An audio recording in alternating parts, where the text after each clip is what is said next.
ನನಗೆ ಮುಖ್ಯಮಂತ್ರಿಗಳು ಇದಕ್ಕೆ ಸಂಬಂಧ ಇಲ್ಲ, ಪಕ್ಷನೂ ಸಂಬಂಧ ಇಲ್ಲ. ನೇರವಾಗಿ ನನ್ನ ವೈಯಕ್ತಿಕ ಅಲ್ಲ ಸರ್, ಏನಂದ್ರೆ ಶಾಸಕರಾಗಿದ್ರೆ ಈ ರೀತಿ ಮಾಡ್ಬೋದಾ, ಬಟ್ ನೀವು ಕ್ಯಾಬಿನೆಟ್ ನ ಸಚಿವರು ಕೂಡ ಸಚಿವ ಸ್ಥಾನಕ್ಕೂ ಕೂಡ ನನಗೆ ನೋವಿಲ್ಲ. ನಾನು ಶಾಸಕ ಸ್ಥಾನ ಬಿಟ್ಟ ಮೇಲೆ ಸಚಿವ ಸ್ಥಾನ ನ್ಯಾಚುರಲಿ ಬಿಡ್ಲೇಬೇಕು, ಅದೇನು ದೊಡ್ಡಾಗಲ್ಲ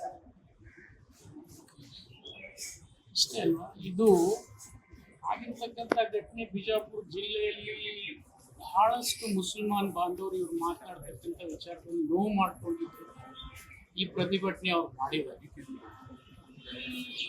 ಜಿಲ್ಲಾ ಉಸ್ತುವಾರಿ ಸಚಿವರು ಅವ್ರು ಬರ್ಬೇಕಾಗಿತ್ತು, ಬರಲಿಲ್ಲ. ಅದಕ್ಕೆ ನಾವು ಹೋಗಿದ್ವಿ, ನಮ್ಮನ್ನು ಟಾರ್ಗೆಟ್ ಮಾಡಿ ಅವ್ರು ಮಾತನಾಡಿದ್ರು. ಅದಕ್ಕೆ ನಾನು ಉತ್ತರ ಕೊಡ್ತೀನಿ. ಅಲ್ಲ, ನಿಮ್ ಪಕ್ಷದವ್ರು ಕೈ ಜೋಡಿಸೋರ ಅಂತ ಯತ್ನಾಳ್ ಜೊತೆ ಪದೇ ಪದೇ ಜಿಲ್ಲೆ ರಾಜಕಾರಣ ವಿವೇಚನೆಗೆ ಬಿಟ್ಟು ಬಿಡಬೇಕಲ್ಲ, ಅದನ್ನ ನಾನೇ ಹಂಗೆ ಹೇಳಿ.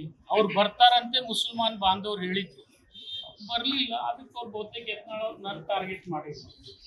ನನ್ನ ಜೊತೆ ಹಿಂದಿ ಶಾಸಕರನ್ನು ಟಾರ್ಗೆಟ್ ಮಾಡಿದ್ದಾರೆ, ಬೇರೆ ಶಾಸಕರನ್ನು ಟಾರ್ಗೆಟ್ ಮಾಡಿದ್ದಾರೆ. ನೋಡೋಣ ಅದು ಮುಂದೆ. ಇಲ್ಲ, ಅವ್ರು ಫೇಸ್ ಮಾಡಿ ರಾಜೀನಾಮೆ ಕೊಟ್ಟು ಬಿಜಾಪುರ ಬಂದ್ರೆ ಬಿಜಾಪುರ ಕ್ಯಾಮ್ರಾ ಫೇಸ್ ಅವ್ರು ಬಾಗೇವಾಡಿಗೆ ಬಂದಿಲ್ಲ ಅಂದ್ರೆ ಬಾಗೇವಾಡಿಗೆ ನಿಲ್ತಾರೆ. ಇದಕ್ಕೆಲ್ಲ ಅಂತ್ಯ ಆಡಬೇಕು ಅನ್ನೋ ಕಾರಣಕ್ಕೆ ನೀವು ನಿರ್ಧಾರ ಮಾಡಿದ್ರಿ. ಅದನ್ನ ಆಗಲೇ ಇಲ್ಲ. ಯಾರಾದ್ರೂ ಒಬ್ಬ ಸವಾಲ್ ಸ್ವೀಕಾರ ಮಾಡ್ಬೇಕು. ಅವ್ರು ನನ್ನ ಸವಾಲ್ ಕ್ಯಾಮ್ರಾ ಸರ್, ನಾನು ಗಡುವು ಹಾಕಲ್ಲ. ನಾನು ಡೆಡ್ ಲೈನ್ ಕೊಡೋದೇ ಅವ್ರು ಬಿಟ್ಟಿದ್ ವಿವೇಚನೆಗೆ, ಜನ ನಿರ್ಧಾರ ಮಾಡ್ತಾರೆ. ಸರ್, ಇದು ಇಷ್ಟಕ್ಕೆ ಸೀಮಿತನಾ?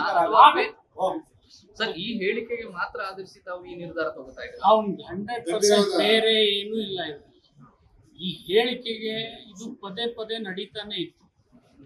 ಎಲ್ಲ ಒಂದು ಸ್ವಲ್ಪ ಜ್ಞಾಪಕ್ಕಿರ್ಲಿ, ನಾನು 3 ಪಕ್ಷದಿಂದ ಗೆದ್ದಿದ್ದೀನಿ. ದಳದಿಂದ ಗೆದ್ದಿದ್ದೀನಿ, ಕಾಂಗ್ರೆಸ್ನಿಂದ ಗೆದ್ದಿದ್ದೀನಿ, ಒಂದು ಸಾರ್ತಿ ಬಿಜೆಪಿಯಿಂದ ಗೆದ್ದಿದ್ದೀನಿ. ಅವ್ರನ್ನ MP ನೂ ಮಾಡಿದ್ದೀನಿ. ಅವ್ರು ಮೊದಲು ಒಂದು MP ಸೋತಿದ್ರು, ನಾನೇ ಬಿಜೆಪಿಗೆ ಹೋಗಿ ಅವ್ರನ್ನ MP ಮಾಡಿದ್ದೀನಿ. ಪಕ್ಷಕ್ಕಿಂತಲೂ ವ್ಯಕ್ತಿತ್ವ ಬಹಳ ದೊಡ್ಡದಿತ್ತು, ಅದು ಉಳಿಸ್ಕೊಳ್ಳೋ ಸಲುವಾಗಿ ನಾನು ಮಾಡಿದ್ದೀನಿ.